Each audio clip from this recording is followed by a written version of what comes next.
Militer Rusia merilis rekaman dua rudal balistik menghancurkan markas sementara angkatan bersenjata di Sumy. Video dipublikasikan 21 November. Dalam rekaman, tentara Rusia melancarkan serangan dengan dua rudal balistik terhadap pasukan Ukraina yang bersiap memasuki wilayah Kursk. Serangan itu dilakukan di Yunakovka, wilayah Sumy. Akibat serangan itu, sebanyak 50 personel Ukraina, 12 kendaraan tempur lapis baja, dan 6 unit peralatan otomotif hancur. Personel militer dari Brigade ke-79 Angkatan Bersenjata Ukraina menyerah pada drone penyiaran suara Rusia. Video dipublikasikan militer Donetsk 21 November. Dua prajurit Brigade ke-79 Angkatan Bersenjata Ukraina dihadang posisinya di arah Kurahovsky oleh tentara dari Divisi Senapan Bermotor ke-20 dari Tentara Gabungan Pengawal ke-8 Angkatan Bersenjata Rusia.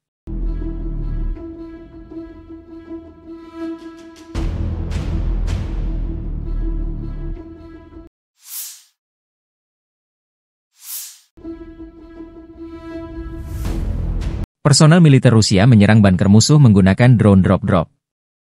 Setelah serangkaian peringatan, selebaran dijatuhkan yang menyerukan musuh untuk menyerah dan menyelamatkan nyawa mereka.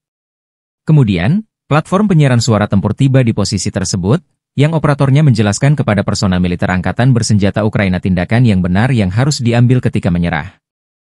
Dua personel Angkatan Bersenjata Ukraina memutuskan untuk hidup dan memilih pilihan yang benar, demikian keterangan videonya.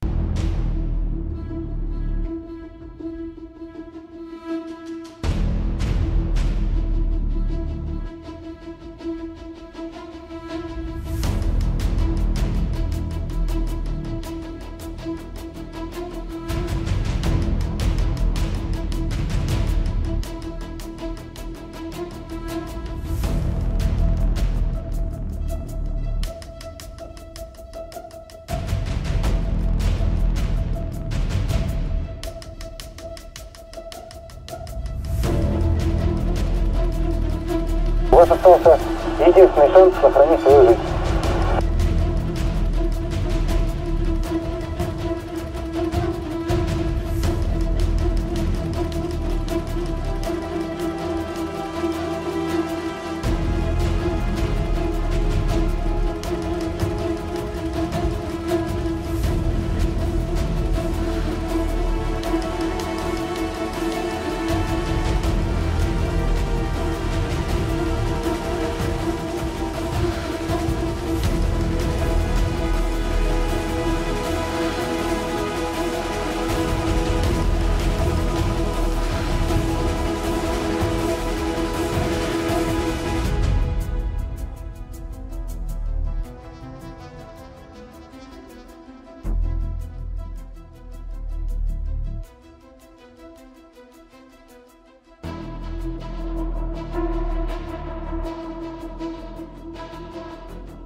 Kedutaan Besar Amerika Serikat di Ukraina ditutup pada Rabu 20 November setelah mengeluarkan peringatan tentang potensi serangan udara skala besar dari Rusia pada tanggal 20 November.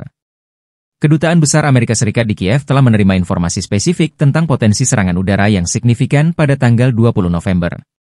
Sebagai bentuk kewaspadaan, kedutaan besar akan ditutup, dan karyawan kedutaan besar diinstruksikan untuk berlindung di tempat perlindungan, demikian bunyi pernyataan tersebut. Warga Amerika Serikat diminta bersiap terhadap peringatan udara, memantau pembaruan lokal, mencari tempat berlindung, dan mengikuti instruksi dari otoritas Ukraina. Penutupan kedubes Amerika Serikat di Kiev datang sehari setelah Ukraina untuk pertama kalinya menyerang wilayah Rusia dengan rudal Army Tactical Missile System, ATACMS, buatan Amerika Serikat. Ukraina dikonfirmasi telah menyerang wilayah pedalaman Rusia dengan rudal MGM-140 ATACMS buatan Amerika Serikat. Serangan tersebut dilancarkan Kiev setelah Presiden Amerika Joe Biden mencabut larangan penggunaan rudal jarak jauh buatan AS untuk menyerang wilayah Rusia. Pada Senin malam, Ukraina langsung meluncurkan setidaknya 6 unit ATACMS ke wilayah Rusia. Objek yang menjadi sasaran rudal-rudal tersebut adalah fasilitas militer milik Rusia di wilayah Bryansk. Namun Kementerian Pertahanan Rusia mengonfirmasi bahwa wilayahnya memang telah menjadi sasaran rudal buatan AS tersebut. Meski demikian, Rusia menegaskan serangan tersebut berhasil dipatahkan. 5 berhasil dihadang, sedangkan satunya lagi rusak, kata Kementerian Pertahanan Rusia. Menteri Luar Negeri Rusia Sergei Lavrov mengatakan militer Rusia akan merespons serangan rudal jarak jauh Ukraina buatan Amerika Serikat dengan proporsional.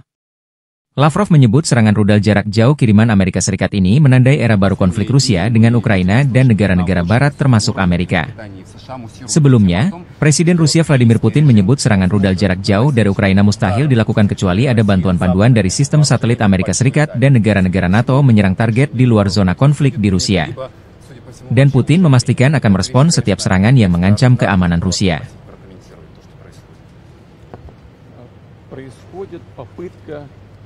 Подмены понятий, потому что речь не идет о разрешении или запрете киевскому режиму наносить удары по российской территории. Он и так наносит с помощью беспилотных летательных аппаратов и другими средствами, но когда речь идет об использовании высокоточного оружия большой дальности западного производства, это совершенно другая история. Дело в том, что я уже об этом говорил, и любые эксперты это подтвердят, и у нас, и на Западе, наносить удары современными высокоточными системами большой дальности западного производства украинская армия не в состоянии. Она не может этого делать. Это возможно только с использованием разведданных со спутников, которыми Украина не располагает. Это данные только со спутников Евросоюза, либо на Соединенных Штатах, в общем, с натовских спутников. Это первое. Второе, и очень важное, может быть, ключевое, заключается в том, что полетные задания в эти ракетные системы могут, по сути, вносить только военнослужащие стран НАТО. Украинские военнослужащие делать это не могут. И поэтому речь идет не о том, чтобы разрешать украинскому режиму наносить удары по России этим оружием или не разрешать. Речь идет о том, чтобы принять решение о том, что страны НАТО напрямую участвуют в военном конфликте или нет. Если это решение будет принято, это будет означать не что иное, как прямое участие стран НАТО, Соединенных Штатов, европейских стран в войне на Украине. Это их прямое участие. И это уже, конечно, существенным образом меняет саму суть, саму природу конфликта. Это будет означать, что страны НАТО, США, европейские страны воюют с Россией. А если это так, то, имея в виду изменение самой сути этого конфликта, мы будем принимать соответствующие решения, исходя из тех угроз, которые нам будут создаваться. Konflik Rusia dan Ukraina memasuki fase baru setelah militer Ukraina melancarkan serangan rudal jarak jauh ATACMS kiriman Amerika Serikat ke target militer di wilayah Bryansk, Rusia Senin 18 November malam. Serangan rudal jarak jauh ini tak lama setelah Presiden Amerika Serikat Joe Biden dilaporkan memberi izin Ukraina menyerang wilayah Rusia dengan rudal kiriman Amerika Serikat. Menteri Luar Negeri Rusia Sergei Lavrov mengatakan militer Rusia akan merespons serangan rudal jarak jauh Ukraina buatan Amerika Serikat dengan proporsional. Lavrov menyebut serangan rudal jarak jauh kiriman Amerika Serikat ini menandai era baru konflik Rusia dengan Ukraina dan negara-negara Barat termasuk Amerika. Sebelumnya, Presiden Rusia Vladimir Putin menyebut serangan rudal jarak jauh dari Ukraina mustahil dilakukan kecuali ada bantuan panduan dari sistem satelit Amerika Serikat dan negara-negara NATO menyerang target di luar zona konflik di Rusia. Dan Putin memastikan akan merespons setiap serangan yang mengancam keamanan Rusia. Pernyataan Rusia ini memicu spekulasi serangan besar-besaran Rusia ke Kiev, ibu kota Ukraina, merespons serangan tersebut. Amerika Serikat telah menutup kedutaan besarnya di Kiev menyusul potensi ancaman serangan besar-besaran Rusia ke Kiev. 3 negara NATO juga dilaporkan menutup kedutaannya di Kiev, masing-masing Italia, Spanyol, dan Italia.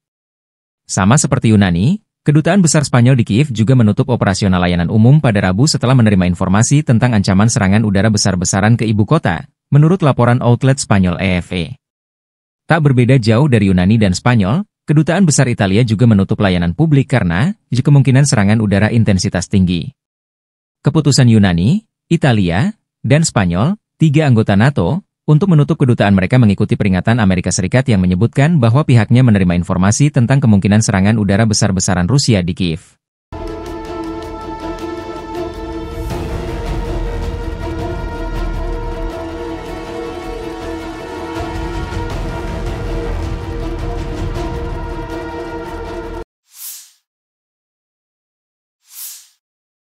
Ukraina telah menyerang target di dalam Rusia dengan rudal Storm Shadow yang dipasok Inggris untuk pertama kalinya. Bloomberg melaporkan pada 20 November, mengutip seorang pejabat barat yang mengetahui masalah tersebut. Menurut sumber tersebut, serangan tersebut disetujui sebagai respons terhadap kehadiran pasukan Korea Utara di Oblast Kursk, Rusia, sebuah tanda eskalasi oleh Rusia. Berbagai versi rudal Storm Shadow memiliki jangkauan antara 250 dan 560 km. Storm Shadow telah digunakan untuk menyerang target militer Rusia di Crimea, wilayah kedaulatan Ukraina yang dianeksasi secara ilegal oleh Rusia. Serangan yang dilaporkan terjadi sehari setelah Ukraina dilaporkan menggunakan rudal jarak jauh ATACMS buatan AS untuk menyerang wilayah Rusia, menyusul persetujuan Presiden AS Joe Biden yang akan lengser pada 17 November. Serangan itu dilaporkan mengenai fasilitas militer Rusia di Karachev, Oblast Bryansk. Penerbangan dan artileri operasional taktis dan Angkatan Darat Rusia menyerang personel dan perangkat keras musuh di dekat Agronom, Alexandria, Guyevo, Zazulevka, Zelenislav, Kazachayaloknya, Kolmakov, Lebedevka, Leonidovo, Martinovka, Mahnovka, Melovau, Mirny, Nizhniklin, Nikolayevka, Nikolsky, Novovanovka, Pliohovo, Sverdlikovo, Staraya Sorochina, Sudzha, dan Cherkasko Porechnoye serta dekat dengan Basovka, Blovody, Zuravka, Miropolie, Pavlovka, dan Yunakovka di wilayah Sumy.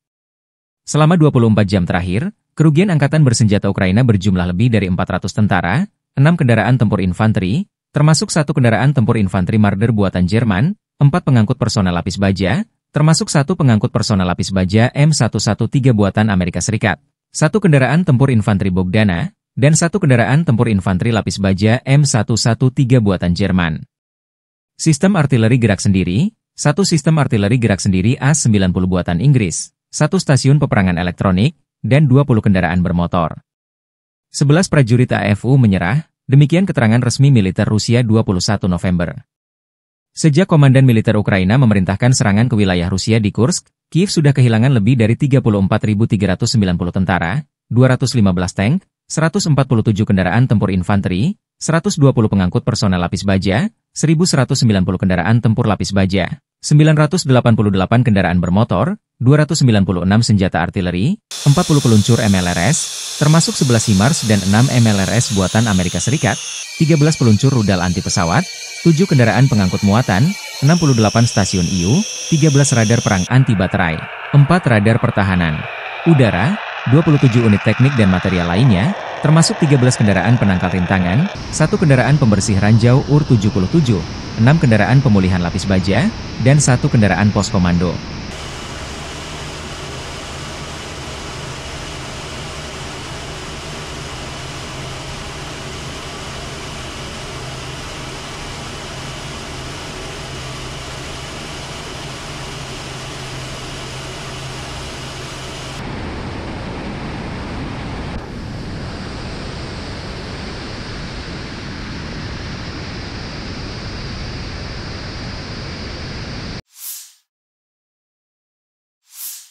Staf Umum Angkatan Bersenjata Ukraina 21 November melaporkan, militer Rusia total kehilangan 727.250 tentara di Ukraina sejak dimulainya invasi skala penuh pada 24 Februari 2022. Jumlah ini termasuk 1.510 korban yang diderita pasukan Rusia hanya dalam sehari terakhir. Rusia juga kehilangan 8 tank, 50 sistem artileri, 57 pesawat tanpa awak, 24 kendaraan tempur pengangkut personel dalam 24 jam terakhir. Menurut laporan militer Ukraina tersebut, pasukan Vladimir Putin total kehilangan 9.398 tank, 19.143 kendaraan tempur lapis baja, 29.745 kendaraan dan tangki bahan bakar, 20.731 sistem artileri, 1.253 sistem roket peluncur ganda, 1.003 sistem pertahanan udara, 369 pesawat terbang, 329 helikopter, 19.259 pesawat nirawak, 28 kapal dan perahu, dan 1 kapal selam.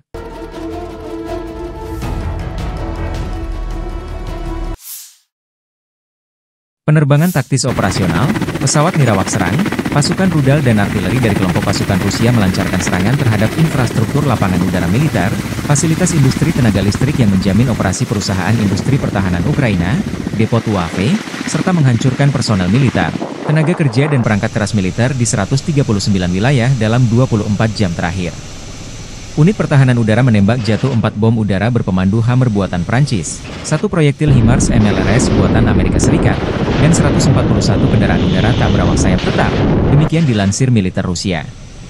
Sejak Rusia melancarkan operasi militer khusus ke Ukraina, secara total, 648 pesawat terbang, 283 helikopter, 36.400 kendaraan udara tak berawak, 586 sistem rudal anti-pesawat, 19.397 tank dan kendaraan tempur lapis baja lainnya Ukraina dihancurkan, termasuk 1.490 kendaraan tempur MLRS, 18.248 senjata artileri lapangan dan mortir, dan 28.541 unit kendaraan pendukung militer telah dinetralisir.